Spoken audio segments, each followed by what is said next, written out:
আসসালামু আলাইকুম বন্ধুরা, কেমন আছেন? আশা করি ভালো আছেন। আজকে আমি গরুর মাংস দিয়ে, লাউ দিয়ে, আলু দিয়ে, ডাউল দিয়ে খিচুড়ি রান্না করব। এই যে বড় পাতিল সামনে গেছে, এই যে লবণ দিয়ে দিলাম। আগে তরকারিটা, গরুর মাংস এগুলা রাইন্দে নিব ভালো ভালো।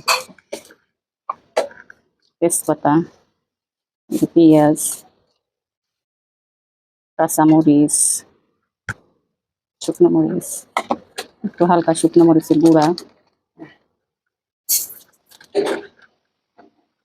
এই যে হলুদ, মশলার ছাল, সাদা ফল,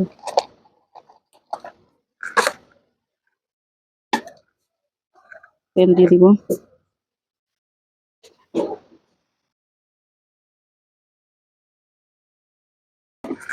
ভালোভাবে মাখায় নিচ্ছি।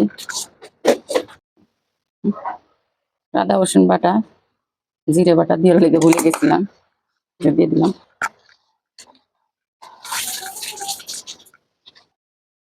পানি দিয়ে দিলাম।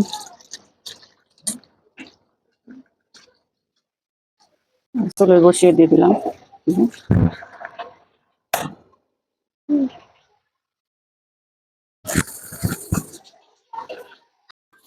তরকারি রেঁধে নিচ্ছি, চাউল দিয়ে দিচ্ছি, বলকাইছে। আমি সব কিছু দিয়ে দিব এগুলা।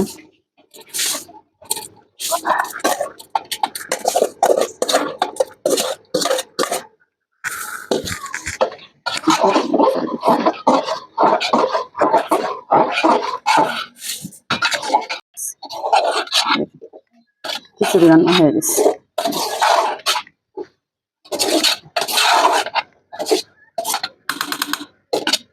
কি সুন্দর গন্ধ বেরোচ্ছে।